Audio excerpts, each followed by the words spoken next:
देश की राष्ट्रीय राजधानी दिल्ली में यमुना नदी के किनारे बसे यमुना बाजार इलाके में एक बड़ी कार्रवाई होने जा रही है। दिल्ली आपदा प्रबंधन प्राधिकरण ने यहां रहने वाली करीब 310 झुग्गियों को हटाने का नोटिस जारी किया है। नोटिस के मुताबिक इन झुग्गियों में रहने वाले लोगों को 15 दिनों के अंदर अपनी झुग्गियां खाली करनी होंगी। अगर वे खुद नहीं हटाएंगे तो प्रशासन बिना किसी और सूचना के बुलडोजर से इन झुग्गियों को तोड़ देगा।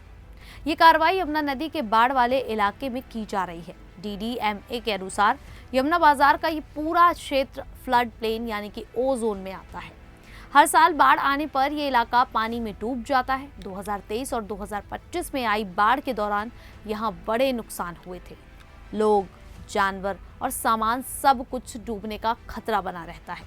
इसीलिए DDMA एक्ट 2025 की धारा 34 के तहत ये नोटिस जारी किया गया है।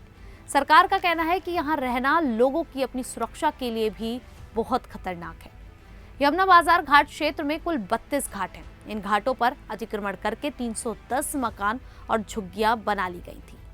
ये जमीन DDA की है और यहाँ कोई भी स्थानीय निर्माण पूरी तरह से प्रतिबंधित है। राष्ट्रीय हरित प्राधिकरण ने भी DDA को निर्देश दिया है कि यमुना के बाढ़ वाले इलाकों में सभी अवैध कब्जे और निर्माण हटा दिए जाए। इसी आदेश के आधार पर पिछले कई सालों से DDA और DDMA कार्रवाई कर रहे हैं। सरकार का पक्ष साफ है कि O जोन क्षेत्र में किसी तरह का अतिक्रमण नहीं चल सकता। यहाँ बाढ़ का खतरा हमेशा बना रहता है। अगर बाढ़ आई तो न सिर्फ इन परिवारों को बल्कि आसपास के इलाकों को भी खतरा हो सकता है। इसीलिए इन झुग्गियों को हटाना बहुत जरूरी है। दूसरी तरफ विपक्षी कांग्रेस पार्टी ने इस नोटिस का विरोध किया है। दिल्ली प्रदेश कांग्रेस अध्यक्ष देवेंद्र यादव ने कहा कि निगम बोध घाट के पास रहने वाले इन 310 परिवारों को बिना कोई वैकल्पिक व्यवस्था दिए सड़क पर फेंक दिया जा रहा है। उन्होंने आरोप लगाया कि बीजेपी सरकार पिछले 1 साल में बिना पुनर्वास दिए कई झुग्गी बस्तियों को उजाड़ चुकी है। गरीब लोग अपनी रोजी रोटी के लिए दिल्ली आए थे और अब दयनीय हालत में सड़क पर जा रहे हैं। पूर्व प्रदेश कांग्रेस अध्यक्ष और पूर्व सांसद JP अग्रवाल तथा प्रदेश कांग्रेस उपाध्यक्ष मुदित अग्रवाल ने खुद इलाके का दौरा किया। मुदित अग्रवाल ने कहा कि बीजेपी सरकार यमुना नदी की गंदगी को साफ नहीं कर पाई, लेकिन यमुना के किनारे रहने वाले गरीब परिवारों को साफ करने का फरमान जारी कर दिया। उन्होंने मांग की कि सरकार को इन लोगों के लिए पहले पुनर्वास की कोई ठोस व्यवस्था करनी चाहिए, फिर झुग्गियां हटानी चाहिए। ये पूरा मामला गरीबों के पुनर्वास, बाढ़ सुरक्षा और अतिक्रमण हटाने का संवेदनशील मुद्दा बन गया है। एक तरफ प्रशासन और सरकार सुरक्षा और कानून व्यवस्था की बात कर रहे हैं, तो दूसरी तरफ कांग्रेस और स्थानीय लोग कह रहे हैं कि अचानक बिना सहायता दिए लोगों को बेघर नहीं किया जाना चाहिए।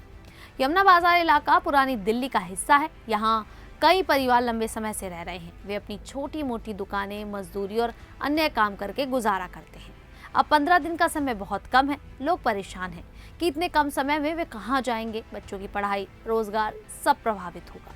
दिल्ली में यमुना नदी के किनारे अतिक्रमण की समस्या पुरानी है। हर साल बाढ़ आती है और नुकसान होता है।